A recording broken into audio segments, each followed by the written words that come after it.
Channel को like करें, subscribe करें। डिक्टेशन की गति रहेगी 100 शब्द प्रति मिनट। डिक्टेशन स्टार्ट होगी 5 सेकंड बाद। शिव पूजन साहे की कालजयी रचना माता का अंचल हमें एक ऐसे अतीत में ले जाती है जहाँ रिश्तों की गर्माहट और प्रकृति की गोद में पलते बचपन की मासूमियत हर पल महसूस होती है। विराम।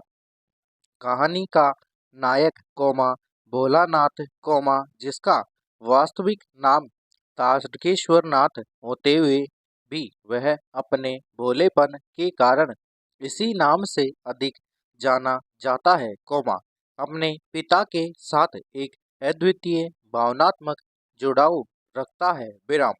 यह जुड़ाव न केवल स्नेह और प्रेम पर आधारित है बल्कि एक अटूट विश्वास और निर्भरता का प्रतीक भी है। विराम। भोलानाथ के दिन की शुरुआत उसके पिता के आत्मीय स्पर्श से होती है। विराम। सुबह उठते ही पिता उसे अपने पास बैठाकर प्यार से नहलाते और उसके शरीर पर सुगंधित तेल मलते। विराम। यह दैनिक क्रिया उनके बीच के मौन संवाद को दर्शाती है जहाँ शब्दों की आवश्यकता नहीं होती केवल स्नेह का अनुभव होता है। विराम। पूजा के समय पिता उसे अपने साथ शामिल करते राम नाम की पर्चियां लिखते और भोलानाथ को भी उसमें सहयोग करने के लिए प्रोत्साहित करते। विराम। यह धार्मिक कृत्य उनके बीच एक आध्यात्मिक बंधन भी स्थापित करता था। विराम पैरा। पिता का साहचर्य केवल घर तक ही सीमित नहीं था। विराम। वे भोलानाथ को अपने साथ कुश्ती के अखाड़े में भी ले जाते जहां वे स्वयं पहलवानों के साथ जोर आजमाइश करते थे। विराम। भोलानाथ के लिए यह दृश्य किसी रोमांचक तमाशे से कम नहीं होता था। विराम। वह अपने पिता की शक्तिशाली काया और उनकी गर्जना सुनकर गर्व से भर उठता था। विराम। अखाड़े की मिट्टी की सौंधी खुशबू और पहलवानों के उत्साह को माहौल भोलानाथ के बाल मन पर गहरी छाप छोड़ता था। विराम। घर लौटने पर भोलानाथ को अपनी माँ की ममता की छाँव मिलती थी। विराम।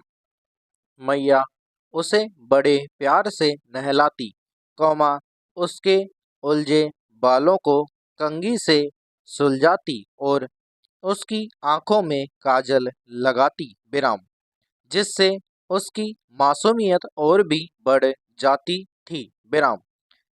भोजन के समय मैया अपने हाथों से उसे तरह तरह के स्वादिष्ट व्यंजन खिलाती और हर कोर में अपना स्नेह उड़ेलती। विराम।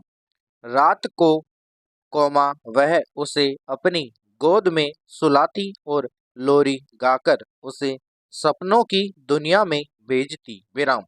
माँ का यह आंचल भोलानाथ के लिए न केवल आराम की जगह थी बल्कि हर डर और चिंता से मुक्ति का एक अभेद्य किला भी था। विराम। भोलानाथ की अपनी एक रंगीन और जीवंत बाल मंडली थी जो गांव की गलियों और बागों में अपनी ही एक अलग दुनिया रचती थी। विराम। उनके खेलों में कल्पना की उड़ान और सामूहिक आनंद का अद्भुत संगम होता था। विराम। वे मिलकर गिल्ली डंडा कंचा और लट्टू जैसे पारंपरिक खेल खेलते थे जिनमें प्रतिस्पर्धा और मनोरंजन दोनों शामिल होते थे। विराम पैरा। उनका बारात का खेल तो विशेष रूप से मनोरंजक होता था। विराम। वे एक छोटी सी सजी हुई पालकी बनाते, जिसे बारी बारी से अपने कंधों पर उठाते, एक लड़का दूल्हा बनता, सिर पर मुकुट पहनता और शान से चलता, दूसरे लड़के बाराती बनते, गाते बजाते और तरह तरह की हरकतें करते हुए उसके पीछे चलते, यह दृश्य गांव के लोगों के लिए भी हंसी और कौतूहल का विषय होता था, खेती का उनका खेल भी उनकी रचनात्मकता का प्रतीक था, वे मिट्टी के छोटे छोटे खेत बनाते, कंकर पत्थरों से मेड़बंदी करते और टूटे हुए खिलौनों के हल से जुताई करते, विराम वे कल्पना भी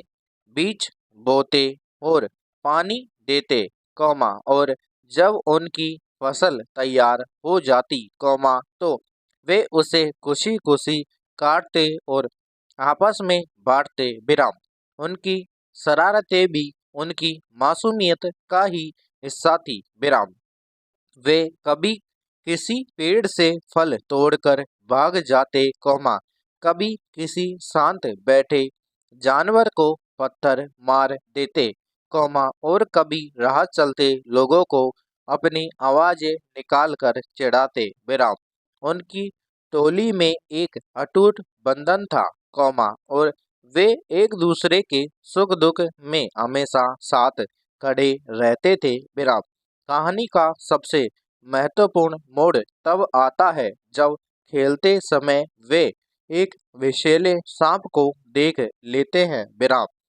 सांप के भयानक रूप को देखते ही बच्चों की सांसें मस्ती काफूर हो जाती हैं और उनकी जगह डर और आतंक ले लेता है, विराम भोलानाथ और उसके सभी साथी अपनी जान बचाने के लिए इधर उधर भागने लगते हैं, भोलानाथ डर के मारे सुध बुध खो बैठता है और उसे केवल एक ही ठिकाना याद आता है, अपनी माँ का आंचल, वह बदहवास होकर घर की ओर दौड़ता है और सीधे अपनी माँ की गोद में जाकर छिप जाता है, माँ उसे कसकर पकड़ लेती है और उसके कांपते हुए शरीर को अपने आंचल में छिपा लेती है, भोलानाथ डर से बुरी तरह रो रहा होता है और उसकी सांसें तेजी से चल रही होती है, माँ उसे प्यार से सहलाते है, विराम उसके माथे पर चुंबन देती है और उसे दिलासा देती है कि अब उसे कोई खतरा नहीं है, पैरा जब उसके पिता उसे ढूंढते हुए आते हैं और उसे अपनी गोद में लेने की कोशिश करते हैं, तो भोलानाथ अपनी माँ की आंचल को और भी कसकर पकड़ लेता है, उसे अपने पिता की गोद में वह सुरक्षा और शांति नहीं मिलती जो उसे अपनी माँ की गोद में मिलती है, माँ उसे अपनी छाती से लगाए रखती है और धीरे धीरे उसकी घबराहट कम होती है और वह सो जाता है, यह घटना भोलानाथ के बाल मन पर एक गहरा प्रभाव डालती है, यह उसे यह एहसास कराती है कि दुनिया में माँ का प्यार ही सबसे बड़ा और सच्चा सहारा है, पिता का स्नेह और मार्गदर्शन जीवन के अन्य पहलुओं में महत्वपूर्ण है, लेकिन जब भय और असुरक्षा की भावना घेर लेती है, तो माँ का आंचल ही एकमात्र ऐसा स्थान होता है जहाँ बच्चे को सच्ची शांति और सुरक्षा मिलती है, माता का अंचल कहानी हमें बचपन की उन अनमोल यादों की ओर ले जाती है, जो हमारे जीवन का आधार बनती है, यह कहानी ग्रामीण परिवेश की सादगी, बच्चों की निश्चल दोस्ती और माता पिता के अटूट प्रेम का एक सुंदर और मार्मिक चित्र प्रस्तुत करती है। विराम। शिवपूजन सहाय ने अपनी सहज और प्रभावशाली भाषा से उस युग के जीवन को जीवंत कर दिया है, जो आज भी हमारे दिलों में बसा हुआ है। विराम। यह कहानी हमें यह सिखाती है कि माँ का प्यार एक ऐसा बंधन है जो समय और परिस्थितियों से परे हमेशा अटूट रहता है और बच्चे के लिए वह हमेशा एक सुरक्षित और आरामदायक आश्रय होता है। विराम समाप्त।